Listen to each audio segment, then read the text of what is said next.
watching NRATV with Bill Whittle.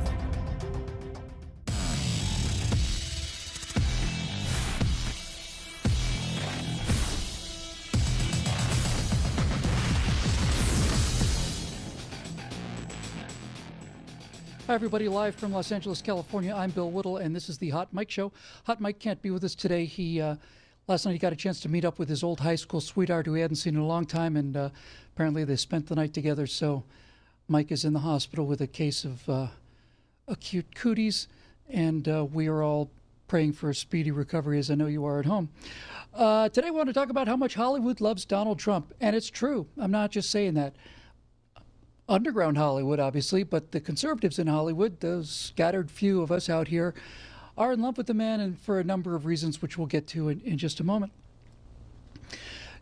The run-of-the-mill Hollywood celebrity, just over the hill back there, however, is not only appalled at Donald Trump, they're not only appalled at the fact that half of the country voted for Donald Trump, they are unable to understand why the rest of the country voted for Donald Trump. They cannot process it. It's too much cognitive dissonance for them. They simply can't deal with it. I'll give you an example. Just watch. This is just a very small clip of a much longer clip. Watch this panel discussion where the reporter is asking people if they still supported Donald Trump. Just watch her reaction. I'm just trying to understand the consistency of it's bad when President Obama does it. It's good when President Trump does it. It's only can't say that. We have generals, we have military experts, we have to trust with.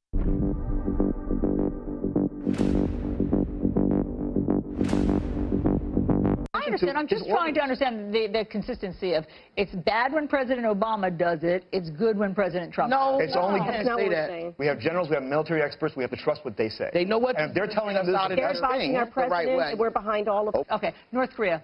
Go ahead.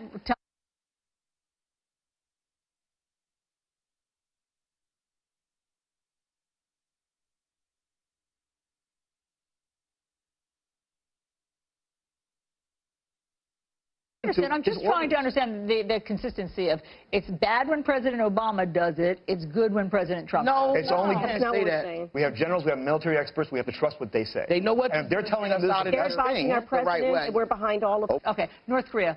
Go ahead. She's laughing. She was laughing at her. You really need to see the whole thing to get it. And sorry about that little technical mix-up there. It's actually a space-age miracle that we're coming to you from different places at the same time. So the liberal elites can't process it. They simply can't believe it, especially when you see black people or Hispanics or gay people for Trump. The smoke comes out of their ears. But I think my favorite moment of the entire time since Donald Trump was elected occurred during the Golden Globes. And let me just set this up for you. Meryl Streep was going up to win an award again. And you really need to have worked in show business for a little while. I was an editor for many years, 10 years out here in Los Angeles. You really need to be in the machine to know what happens during what we call kudos season out here. There are something like 20 or 25 different award celebrations where these people simply vote themselves award, and they all get dressed up and go down to this swanky place and watch each other accept these trophies tearfully. I got over that a long time ago. I think it's just really, really, really too much. But as I said, my favorite moment since Donald Trump was elected occurred at the Golden Globes ceremony. And I'd like you to take a look at perennial winner Meryl Streep, because there's something really interesting going on here. So let's see if we can roll that. Thank you, Hollywood Foreign Press. Just to pick up on what Hugh Laurie said, you and all of us in this room really belong to the most vilified segments in American society right now. Think about it. Hollywood, foreigners, and the press.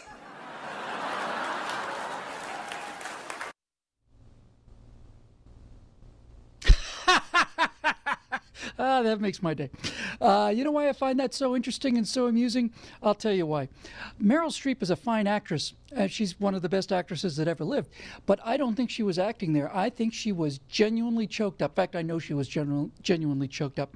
And the reason that she was genuinely choked up is because she's not used to being one of the most vilified people in America. She's used to being one of the most loved people in America. So the idea that a Hollywood celebrity, no less, a Hollywood celebrity, might be unpopular because of them trying to foist their policies on the rest of the American people and treating us like a bunch of, cave dwellers, is starting to finally just get to the point where it ticks us off a little bit. Meryl Streep was almost speechless with a combination of disbelief and shame. Not an amazing thing to see. Oh, I thought that was quite refreshing. And here's the sticker. This is why the left goes absolutely nuts over Donald Trump, because after that speech, Meryl made a few more pointed remarks towards the president, and any other president in history, certainly any other Republican president, would have simply ignored it, but not this one. Here's what he tweeted back. Meryl Streep, one of the most overrated actresses in Hollywood, doesn't know me, attacked me last night at the Golden Globes, and she is he went on to call her a loser and overrated and all the rest of this stuff. Loser, overrated, friend of Hillary. That's what he put into the tweet there. And they don't know what to do. They don't know what to do. And I'm just loving it. I absolutely am absolutely loving it. I'll just give you one more example of something, of a little graphic that showed up today as we record this. And it is, again, the kind of thing that makes left-wing elitists go nuts. Here it is. The best eclipse ever. I think Donald Trump himself tweeted that out. Now, I find that hilarious. I find it actually to be just good, clever, kind of fun, and so on. But the left is out of their minds. They're out of their minds because Donald Trump is not ashamed of being Donald Trump. Donald Trump is not ashamed of it. He's not ashamed of being Donald Trump. He's not ashamed of it. They can't understand that because they're so ashamed of him. So Hollywood does, in fact, have this horrendous aversion to Donald Trump, but not everybody, because there are, in fact, some conservatives in Hollywood, and I happen to be one of them, and there are a few others. So why don't we bring in our guest, a friend of ours, certainly a big friend of freedom and friend of the NRA, Chuck Holton, who knows a little bit about all this, having been involved on the edges of Hollywood as a writer and so on. Chuck, good to see you again. How you doing? I'm doing all right, Bill. It's good to see you. It's kind of hard to take this stuff seriously, going the places that I go, spending a lot of time in war zones and disaster areas around the world. These are such first world problems. And, I think what it really illustrates to me is something I've been talking about for a long time, and that is that here in the United States, we don't have one country anymore. We have two countries. We have two countries that hold to two vastly different worldviews, and those worldviews are mutually exclusive. They are completely incompatible. And the longer we go on, the more we are starting to see just how incompatible they are. Now, I've spent a lot of time talking. Go ahead. No, I was just going to say that's exactly right. It's been going on for a while. Back in 2005, I wrote an essay called Tribes, where I said basically the country is now divided into two tribes. There's the pink tribe, which is all the emotional people and the show business folks and so on. And there's the gray tribe, which is the all practical people like engineers and soldiers and so on. Chuck, here's the thing. I was pretty active with a group of conservatives out here during the last days of the Bush presidency, and I was wondering if you could comment on this for us. We had a number of cases where people who were conservatives in Hollywood, this is again during the Bush presidency, in the middle of it, would say that they would be in a makeup trailer or on set or something, and some actor would come in and they'd start talking about the war for oil and the Halliburton death machine and how our soldiers are just a bunch of rednecks and hicks who couldn't find a job, and how we're all psychopaths and mass murderers over there killing these innocent Iraqis.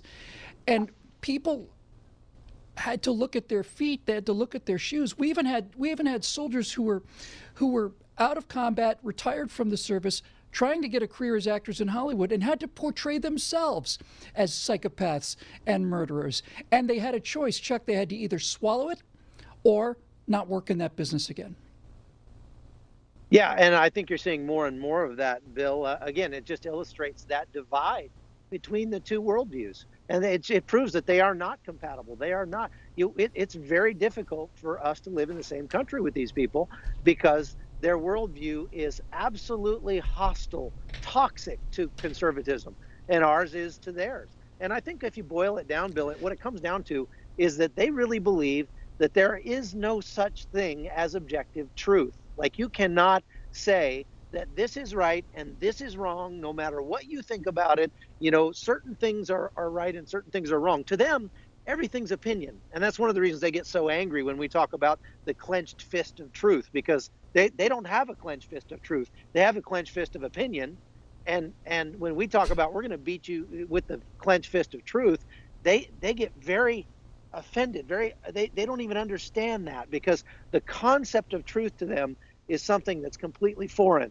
But what we're seeing is that any place where they have some power, whether it's the media, whether it's Hollywood, whether it's government, the deep state, that sort of thing, any place they have some power, they are going to use that power to punish. And they've actually come out and said this. There's been several liberals who have said, we're about punishing those who are not righteous, and so they're going to use their power to punish conservatives in every way possible. So you see this in Hollywood, you see it in government. There's so many times where you just cannot say, if you want to keep your job, you cannot say what is actually true and what is right, because you'd get absolutely run out of town. There are a lot of places we're seeing even recently where you can't stand in the city square and proclaim the truth. You can't stand in the city square and speak out against the violence of the left, because you will be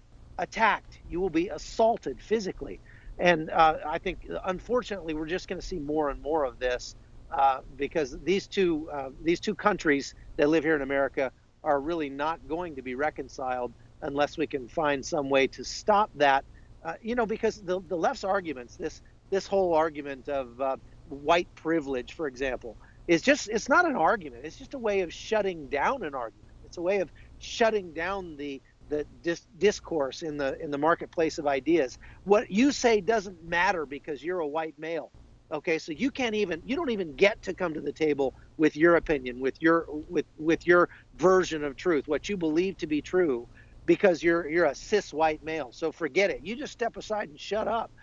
That's what the whole white privilege argument is about. And there are organizations out there that we see coming after us, like Media Matters and those jokers. They're absolutely paid by these wealthy people on the left. They receive a paycheck to follow us around and to try to poke holes in every single thing you and I say. And what a horrible way to make a living. If you think about it, yeah, to say the least. What a horrible way to absolutely try to put food on the table by just doing nothing but tearing people down. That's an absolutely horrible thing.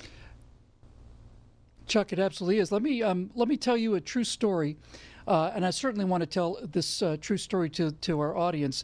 You mentioned the big divide, the sort of the moral and ethical, philosophical divide between these two Americas, and I think this is one of my favorite stories because I think it so clearly illustrates how completely different the moral code is of most of the people that make our movies and our entertainment. So here's the true story.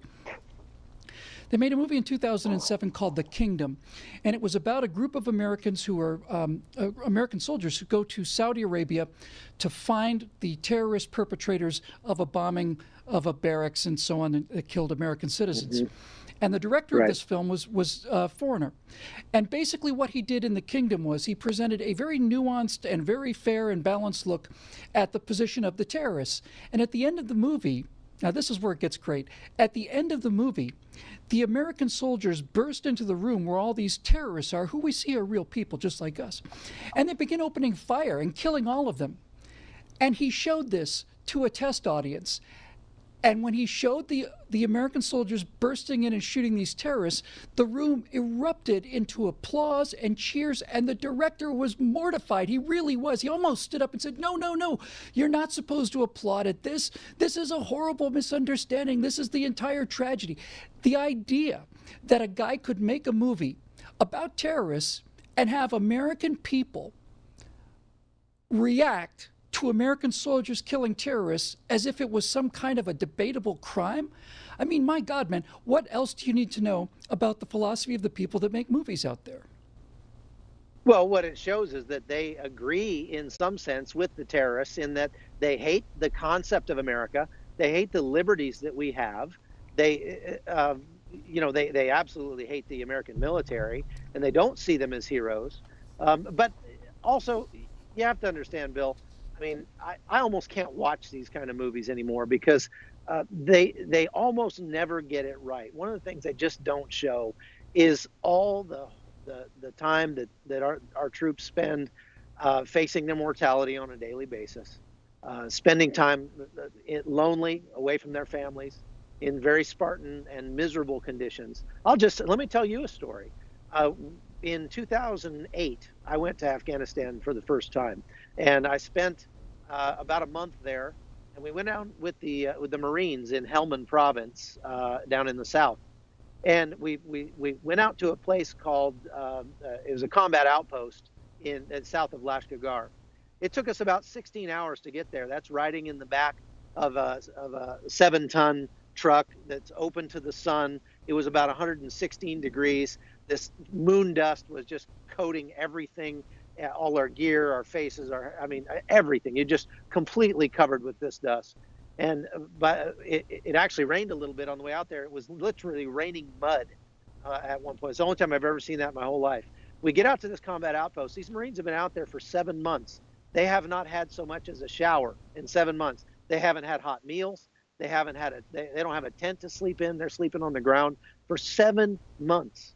At night, it gets down to 111, balmy degrees, right? It is absolutely horrible, miserable, and not to mention the fact that there are people trying to kill them every day. And while we were there, several guys lost limbs to IEDs and that sort of thing. While we were there, there was a congressman, and her name escapes me now, a black congressman from the Houston area. And she showed up in Afghanistan to visit the troops. Well, she spent about 48 hours in Kabul in what would be called the green zone, in the safe area, hobnobbing with generals and that sort of thing, and posting pictures on her Facebook page, out visiting the troops in Afghanistan, and trying to use it as a political bonus for her career, right? And it just made me so sick because here she was. She didn't go visit any troops. She visited the generals. And I posted a picture of myself getting off that 7-ton truck completely covered with dust and said, this is what it looks like when you visit the troops. But what you're seeing is that those same people are the ones who are trying to punish those people, especially those of us who believe differently than she does when it comes to politics, and trying to shut down the debate. They don't want to have the debate over what's true, what's fair, what's right, what's just. They just want to shut down the debate, and they want to do it by attacking and demeaning us. And that you see that every time they start name calling, they shout racist, they shout homophobe, they shout bigot. Those are code words for don't listen to this person's ideas. Don't listen to this person's opinion because they don't matter. So every time you hear that, it should set a little red light off in your head. They're not trying to win the debate. They're just trying to shut down the debate.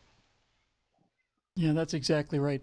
Chuck Holton, ladies and gentlemen, a big friend of ours here at NRATV. Chuck, thanks so much for joining us. It's been a pleasure getting your take on this because you've dealt with these people as much as I have.